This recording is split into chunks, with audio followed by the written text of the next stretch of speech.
కొన్ని సమస్యలు చాలా గడ్డు సమస్యలు, చాలా మొండి సమస్యలు. ఆ సమస్యలు ఎట్లా ఉంటాయంటే మనల్ని కంగారు పెట్టేస్తాయి. ఆ సమస్యలు రాగానే, నిస్సహాయ పరిస్థితి రాగానే, హెల్ప్లెస్ సిచ్యువేషన్ రాగానే వెంటనే మనసు చాలా కృంగిపోతుంది. చాలా ఇబ్బందికరమైన పరిస్థితులు ఎదురవుతూ ఉంటాయి. అలాంటి సమయంలో ప్రాముఖ్యంగా అపవాది కొన్ని ఆలోచనలు తీసుకొస్తాడు. అది ఏంటంటే, నువ్వు ఇంత భక్తి చేస్తున్నావుగా, నీకే వస్తున్నాయి కష్టాలు. ఎప్పుడైనా అనిపించిందండి? పక్కింటోళ్ళకి వస్తే ఎంత బాగుండేది యేసయ్య, నాకెందుకు పంపించావు? మా పొరుగింటోళ్ళకి, మా ఎదురింటోళ్ళకి, మా తోడుకోడలకి, వాళ్ళకి వీళ్ళకి, మా అన్నకో, మా అక్కకో, మా చెల్లికో, మాకు తమ్ముడికో రావచ్చుగా, ఎందుకు నాకు వస్తున్నాయి?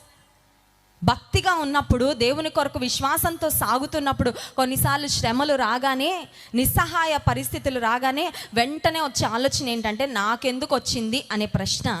రెండవదిగా అపవాది మనకి ఎవరిని చూపిస్తాడంటే, భక్తిహీనులు ఎవరైతే కొంచెం బాగున్నట్లు కనబడతారో వాళ్ళని చూపిస్తాడు. వారిని చూపిగానే వెంటనే మనలో తెలియని వ్యసనం ప్రారంభమైపోతుంది. అదేంటంటే, ఇంత భక్తి చేసి ఏంటి నాకు ఉపయోగం? లోకంలో బ్రతుకుతూ, పాపంలో బ్రతుకుతూ, విచ్చలవిడిగా బ్రతుకుతూ, వాక్యాన్ని అనుసరించకుండా అవిధేయంగా బ్రతుకుతున్న వాళ్ళు బాగున్నారు కదా, ఇంత నిష్టగా ఉంటున్నాను, ఇంత ప్రార్థన చేస్తున్నాను, ఇంత ఉపవాసం ఉంటున్నాను, దేవుని కొరకు ఈ విధంగా ఇస్తున్నాను, ఇంత సమర్పణపూర్వకంగా సాగుతున్నాను, నా స్థితి ఏంటి అనే ఆలోచన కొన్నిసార్లు వస్తూ ఉంటుంది. యెషయా గ్రంథము 38వ అధ్యాయము.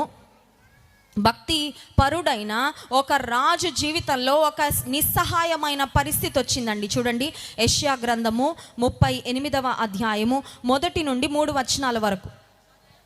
ఆ దినములలో హిజ్కియా